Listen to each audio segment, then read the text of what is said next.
Welcome to another deep dive. Today, we're plunging into a stack of sources that really pull us into a world teetering on the edge.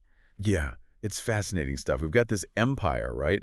Facing threats from within, plots, but also external dangers, and something darker kind of lurking. Exactly. High stakes, hidden secrets. And these sources, they give us a great look at it through the eyes of two central figures. That's right. There's Caelan, a gladiator who's, well, haunted by his past, his skills. And then there's Elandra, a young woman who's suddenly, unexpectedly, thrust into this role of empress. Immense power, immense danger. So we're going to follow them, Caelan and Elandra, look at their individual journeys, see how their paths cross amidst all this political plotting, this hidden magic, and just the raw fight for survival. And our mission here, really, is to pull out the most compelling insights from these pages for you. We'll explore their struggles, these conspiracies, the burgeoning powers they have. And how they try to navigate forces they can barely even understand. Yeah. It's quite a mix. Character study, political intrigue, fantasy elements, all rolled into one. Okay, let's unpack this and jump right in. Where should we start? Let's start with Caelan. The sources really throw us right into his world, the gladiator arena, brutal stuff. But it's not just the physical fight, is it? Right away, we get the sense of his internal conflict. Exactly. He's proud of his fighting ability, no doubt. But there's this deep shame, almost, about being so good at killing. He finds no peace in it, just nightmares. And he's developed these coping mechanisms, right? These mental techniques. They sound almost ritualistic. They really do. There's severance, which he uses for, like, total control, detachment. Yeah. Especially when he's fighting or in public. Like building a wall inside his head? Yeah, pretty much, to separate himself from what he's doing. And then there's Sivasan. He uses that right at the start of a fight to instantly evaluate his opponent. And these things give him this aura, right? This grim, purposeful presence. Absolutely. You see it clearly in the arena descriptions. That fight is intense. Oh, yeah. The sources paint such a vivid picture. The crowd noise, giant, victory, almost like another character. And the details of the fight itself. The Yeah. desperation. Is that sweat or blood on his sword? He doesn't know. Okay. He's just using these brutal, efficient moves. Jabbing eyes, throat chops, even that old trick with the sand, just pure survival instinct. And he needs that severance just to endure it, you know? Yeah. To push past the agony. Then after he wins, there's this flicker of hope with Prince Tirhan. Right. He actually tells the prince he wants to fight for him in an honorable way. He's clearly hoping for freedom, not just, more fighting. But Tirhan, he's dismissive, gives Yeah. him some public praise that feels empty, patronizing even. And instead of freedom, a heavy gold chain. Just another chain, heavy. A symbol that he's still property. That hope just gets crushed right there. Immediately, yeah. And his interactions after the fight add more layers, like with Orlo, his trainer. Orlo seems genuinely concerned, doesn't he? Tends his wounds, but also warns him, like whispers to him not to defend the prince's honor, tells him he's still a slave. Exactly. And then there's Agel, the healer. That's a surprise. Yeah, not some arena quack, but a palace healer. A trawlander like Caelan uses these old-fashioned skilled methods. Bomb, honey. Right, which Orlo clearly respects more than the usual arena types. But then Nyla, the head trainer, challenges Caelan. Asks about his fighting style, right? This dance of death, which is weird for a slave. Who taught you that? And Caelan won't explain, but he defiantly insists he was born free from a good lineage, holding on to that pride. But Agel, that kindness turns sinister, doesn't it? It really does. Later, Egil finds Caelan and starts talking, seems casual, but then hits him with his cruel line. Caelan deserves slavery because he threw away his advantages. That's harsh. And it gets worse. It's not just words. He drugs Caelan. A vile, total betrayal. And Caelan wakes up where? Imprisoned? Yeah. Disoriented, chained in the dungeons, realizes he's been drugged. And then the torture scene. It's Incredibly so. Screaming prisoners, dripping water, smoke. The torturer uses heated iron, a leather strap.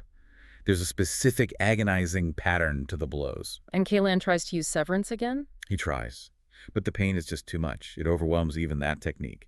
Shows you the limits of his control, And right in the middle of this, the Emperor shows up. Unexpected. Very. Looks like a soldier, commands the room instantly, and he's furious. Accuses Caelan of attacking his son, Tyrion. So Caelan, battered as he is, sees maybe a tiny chance to expose Tyrion. He tries. He tries to denounce Tyrion as a traitor, a plotter. But the Emperor just strikes him, demands a confession about the attack. Yeah. And under that pressure, Caelan is forced to admit to attacking Tyrion. But the Emperor keeps pushing, asks about another attack on Sidrey by these Sharias. Right. He accuses Caelan of luring Tyrion into that danger, and that's when Caelan counters, lays it all out. He spills everything. Tyrion seeing this other mysterious figure, their secret meeting, the deal with the Madruns to take the city. Curhin's resentment of the Empress, the plot against the Emperor himself. Caelan insists, it's true. I saw. How does the Emperor react to that? It's fascinating. He's angry, sure, and he knew Tyrion tried something before, some past plot.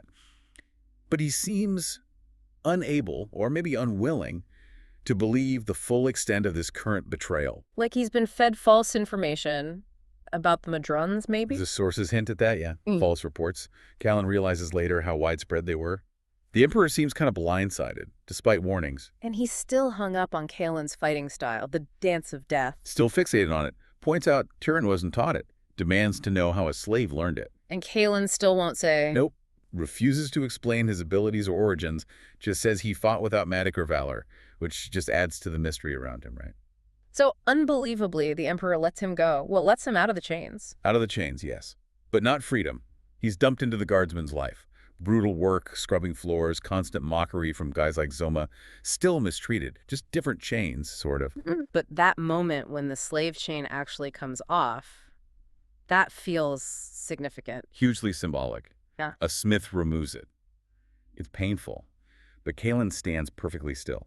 It's like he's mentally declaring, I am not owned anymore. This mark is gone. Total freedom from that specific mark, at least. Exactly. And then he gets new gear, sword, armor, and you see this shift in him. His shoulders straighten, starting to feel like a new man. He's taking pride in having his own equipment. Yeah. He's not free, not really, but he's starting to reclaim something of himself. Then he runs into his new officers again. Sergeant Bader, the one with the grudge. Right. And despite Caelan being brand new, Captain Weissel picks them out for review. Bader is furious. Tells him he'll never serve the Empress. Personal vendettas have no place. Basically trying to crush him. But Caelan's defiance is quieter now. And we learn why. It's fueled by this bitter motivation. They killed my family, slit my father's throat. So it's not just survival, it's revenge. Justice. Something deeper. Exactly. That changes everything for him. Okay, so that's Caelan's brutal arc so far. Let's shift to Elandra. Her story is just as dramatic, right? But maybe less physical initially. Initially, yeah. Her rise is described as meteoric. From basically an insignificant girl working for her half-sister to empress in just over a year. Incredible. And it starts with her marriage to Emperor Kostaman, who is ancient. Over 900 years old, though he looks maybe 70. Wise yellow eyes. And the sources say he was kind to her at first. There's a description of the wedding, isn't there? Very traditional. Yeah, captures our nerves. Veiled, gowned, priests, the hand-holding, the silk cord, sacramental wine, the whole ceremony. And what's Kostaman's view of her? Why her? He sees qualities he thinks he's lost over the centuries. Spirited, courageous, pure of heart. He seems genuinely proud of her. And then he hits her with this incredible test or offer. It's kind of both, isn't it? He seems genuinely ready to step down, and he challenges her. Can you hold the empire? For Tyrion or for yourself? Fight him, marry him, or depose him. Those are the options he gives her. Yeah. It's this huge chance to shape the world.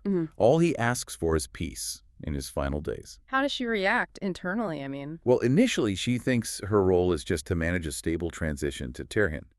Keep things steady. But then, the sources give us this glimpse inside her head, this hidden thought, this sudden shock, as she realizes she wants the throne. For herself, her own ambition surface. And that ambition gets tested almost immediately with the throne itself. Right, the ruby throne, carved from one giant ruby, maybe by the Chovan, these ancient magic users. It's this huge symbol of power, and they find it shattered. How does everyone react? Panic? Full panic. Chancellor Wilst, her guards, they're terrified. It's a terrible omen, the end of the world, you know. But not Elandra. This is where her strength shows. Exactly. Unexpectedly assertive, she orders the commotion to stop. Her voice rings out. She actually frowns at their fear, refuses to buy into the superstition. What about Kostaman? How does he react to his shattered throne? He looks defeated, old. His shoulders sag. He just touches the pieces like he's given up. And that triggers Elandra. It does. She seems to find strength in his weakness, offers this inner prayer, then lays into him, sharply. What does she say? Basically, how can you only think of yourself? Reminds him he's the center of our world. Tells him to get a throne mended, send for the Choven, stop crumbling in front of everyone. Says it'll be his fault if the Empire dies because he gave up. Wow. That takes guts. How does he take it? He actually seems to admire her for seizing control, even admits he did not like it. Mm-hmm. But he confirms his test was real, and the coronation will still happen, maybe just as consort for now, but he dismisses exiling her as stupid. So this interaction really shows her stepping up, challenging him directly. Definitely. Her confidence is growing fast. Okay, so then she goes to this Penestrican temple for purification. Right. And the atmosphere is tense. Rumors flying, and weirdly, the throne room is locked, and key people, like the chancellor who saw the broken throne, they vanish. Suspicious. And the ceremony itself. Disturbing. There's drumming, but the soldiers lined up are just silent. No cheers, no salute. It's unnerving. That silence again, like at the procession later. Exactly. These impassive Penestrican women lead her into total darkness, into this small, cylindrical, prison-like chamber. And then the attack happens. Yeah. Smoke fills the chamber. Terrifying shadow creatures appear. Her physical reaction is described as intense nausea, burning throat, just wanting to die. She feels certain someone deliberately tried to kill her. And this triggers a vision, or a dream. Seems like it. In the darkness, she feels loving hands holding her back from running. Hears a voice. Maybe her mother's. It says, "Elandra, my daughter, do not run. Find your own way. Walk to your destiny. Do not be forced." Wow. Like guidance from beyond? Possibly. She Yeah. calls out for her mother. When she comes to, the Penestrican women, the Magria and Annis, are surprised she survived. They acknowledge it was a serious attack. With magic. Open use of magic, yeah. And they list all the potential enemies, the prince, Fitikins, Maelites, Maedrins, and more. Suggests the conspiracy is huge. But the reaction is kind of cold. Very. One is patronizing, says she's growing up. The other makes a tart comment about her failing to make the Emperor love her. And despite the attack, they insist the ceremony must continue now, and the Emperor isn't to be told yet. So they push her right into another vision. Seems like it. This one's terrifying. An overcast sky, lightning, this huge black army soldiers, cavalry on scaly beasts, hellhounds, demons on dragons. Sounds nightmarish. Totally. And they're advancing on an altar with 4 gems: ruby, sapphire, topaz, emerald. And a serpent tells her to choose. Yeah, choose. Yeah. It commands. She's frozen with fear, wants to run, warn people. But the serpent insists she must choose to pass. So under pressure. Under immense pressure, flustered, scared, the serpent breathing fire. She grabs the topaz, then boom, explosion, light, darkness, falling. And when she wakes up. She's clutching the actual topaz, a physical gem. Proof the dream, the vision, whatever it was real. And she feels like she understands something important, but can't quite grasp it. Exactly. Like there's a great understanding hidden behind a curtain. It's clear this was some kind of magical test, and she received something. Power. An artifact. Both. Okay, so coronation prep is in full swing after all this drama. Full frenzy. Decorations, banners, gold gilding, arguments about who gets precedence in the parade. You really get a sense of the Empire's scale and complexity. And jewels become important here, don't they? As a symbol. Very telling. She's presented with a new ruby necklace, finds it gaudy, and then learns it was commissioned, but not exactly by the Emperor. Implying it was for a concubine? Strongly implied, yeah. And her reaction is ice cold. Baubles, concubines. She refuses it. Rejects being seen as just another temporary adornment. And this leads to another power move from her. Absolutely. She demands Fovina's jewels, the previous Empress's collection. Causes quite a stir. And the Keeper confirms they're ancient, Choven made. Yes, and Elandra realizes she was deliberately slighted, treated as unimportant, temporary. So she makes a declaration. A very firm one. I will not be overlooked again. She declares she'll build her own collection, based on her jewel, the topaz. And she directly challenges the Keeper's loyalty. Do you serve me, or just the Emperor?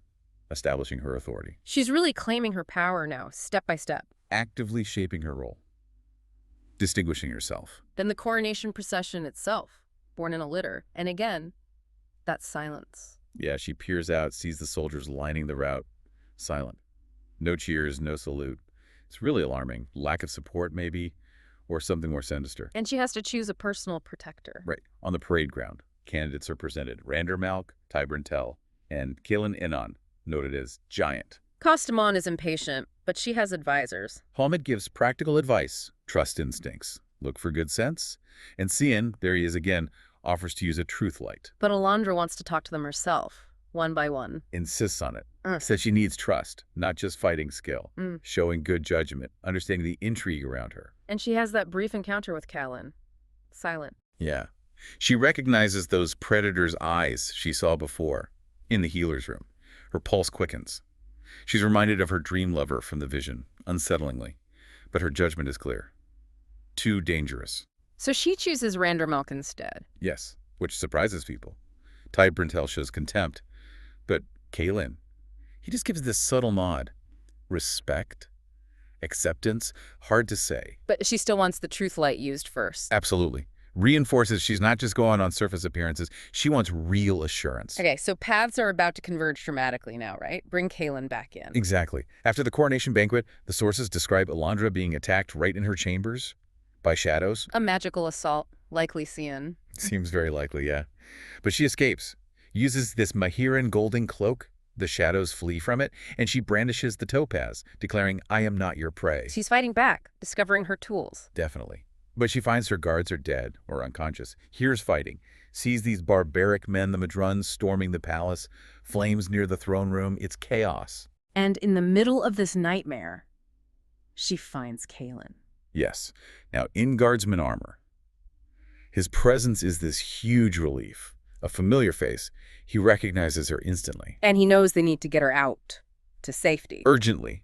But significantly, he doesn't try to take her to the Emperor. He knows, maybe from the dungeon encounter, that the Emperor isn't reliable, or maybe just can't be reached. So he leads her through the palace. Yeah, using main passages, servant passages, whatever works. And from Caelan's perspective, he must be furious. Filled with fury, seeing the betrayal play out exactly as he warned.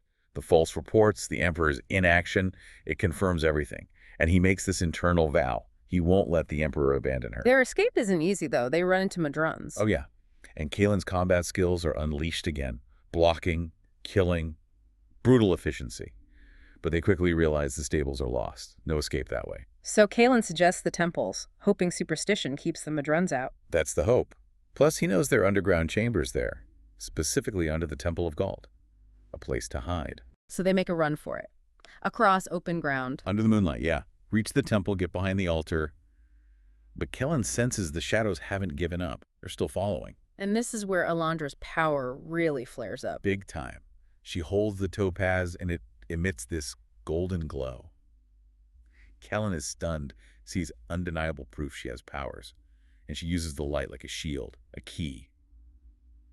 The shadows pursuing them actually stop and curl back. Amazing. But they're attacked again, not by shadows this time. Right. A thrown dagger, which implies someone else is there, someone physical. Elandra is startled, drops the light for a second. And a shadow attacks her throat. Instantly. Caelan drags her close. Instinctively. And this triggers something in Caelan, something new. Extraordinary, yeah. He hears the shadow scream inside his mind. Connects with it somehow, maybe related to a Sevisan. And he uses severance not just on himself, but somehow breaks the shadow's control over both of them. Freeing them both. Wow. So his abilities are more than just mental discipline. Seems like it. Something deeper, maybe connected to whatever the Emperor sensed in him. He interacts with this dark magic directly. So they come to on the temple steps, and Aegil arrives, the traitor healer. Yeah. Caelan finds him, pleads for help for the unconscious Elandra. And Aegil refuses. Oh, Completely cold. Says the Empress has no authority there.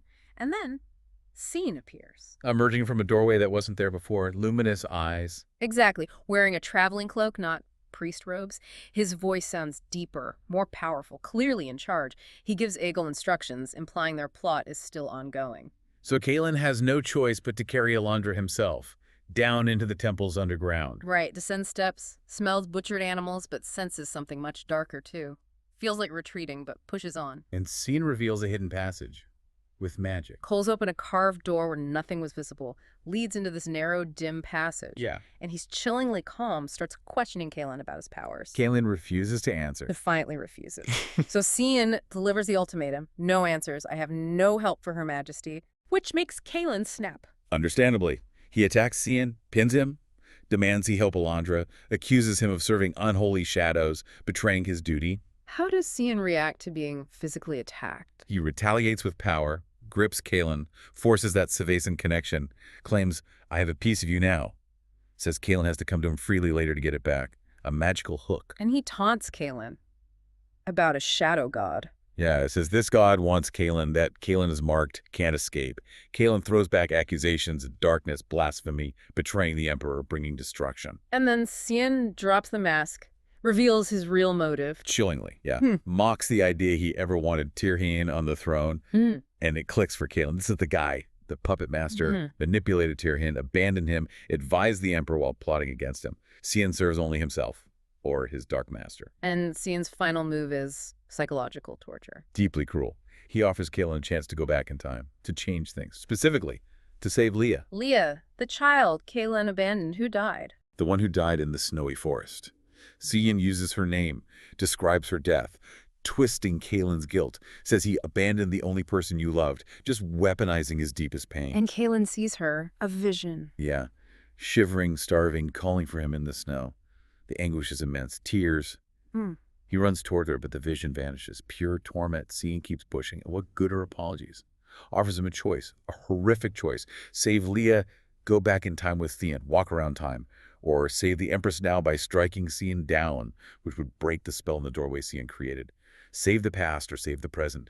He even mocks Caelan, calls him an overgrown dog driven to save people. But Caelan chooses. What does he do? He advances on Sien, uses Severance again, but this time directs at the spell Sien is holding, breaks the threads. There's an explosion of fire, maybe damaging Sien's connection to his dark power, and reality snaps back. Sien is injured. Yeah, clutching his hand. It's charred black. His connection seems weakened, and the magical doorway Sien created. It's now visible to Caelan as a physical, carved wooden barrier. So Caelan steps through, finds refuge. Exactly what he hoped for. A cavern. Men, horses, the Emperor's banner, loyal guards he recognizes. Safety. But Elandra can't follow. She hits a barrier. Right. She bumps into something unseen at the threshold, gasps, recoils. Sien's spell is still there for her, somehow. Maybe because she doesn't have Caelan's unique ability or connection. So Sien makes one last play for Caelan, offers to open it for him if he serves him. Yeah, implying only Caelan can pass freely, maybe because he damaged the dark connection. And Elandra believes the Emperor is through there, wants to join him. She sees the doorway, hears Sien, and believes the lie Kostman must be waiting. Caelan knows the truth that the Emperor abandoned her, but keeps quiet. Protects her from that pain. And crucially, Caelan refuses Sien's offer to save Leah. He chooses the present. He makes the choice. No going back. Prioritizes saving Elandra here and now over changing his past guilt. He seems to have attacked Sien again, weakening his link to the darkness. So he pulls Elandra through the doorway, once the barrier is broken by his actions against Sien. Reaches out, pulls her through. They're in the cavern together. Fewer soldiers than he hoped, but safe for the moment. But they still need Sien for one last thing. Yeah, Caelan forces him. Demands he use his remaining magic to conceal the cavern from the Madruns. Do it, or I swear I will destroy you. And Sien agrees, resentfully. Admits he has just enough strength left. Does it. But leaves with a threat. A chilling one. Vows to hunt Caelan down. Says that peace he took via Sevesin will lead him anywhere, even beyond this earth. A dark promise. How does Caelan react? Hears it without fear. Almost welcomes the future fight. He knows they needed Sien's magic right then, but the confrontation is just postponed. Wow. Okay, so that's an incredibly intense sequence of events. What does it all add up to? Well, these sources really weave together a complex tapestry, don't they? You see these characters grappling with their inner demons just as much as the external threats. Yeah, Canin's journey is huge. From this tormented gladiator trying to wall off his skills, seeking freedom, to becoming this accidental protector, using those skills, and even discovering these unexpected powers to save someone else. Yeah, Elandra's transformation is just as dramatic. From this overlooked girl thrown into this impossible role, navigating deadly politics, to finding her voice, challenging everyone, and discovering her own magic, linked to ancient forces maybe, and her destiny. The core conflicts are so powerful too. Caelan's conscience versus his skill, his past guilt, Elandra's sense of duty versus her own ambition. And then layered over that are all the betrayals. Tyrion, Aegal, and especially Sien.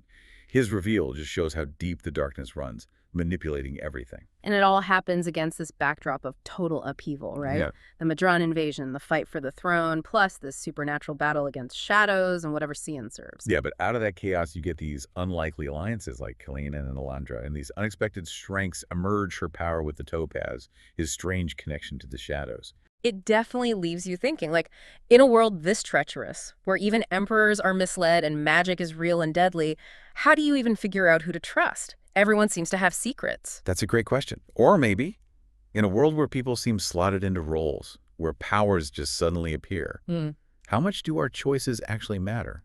Like Caelan choosing not to go back, not to save Leah, does that choice truly shape his destiny, define who he becomes, despite everything else? Something to definitely mull over after this deep dive.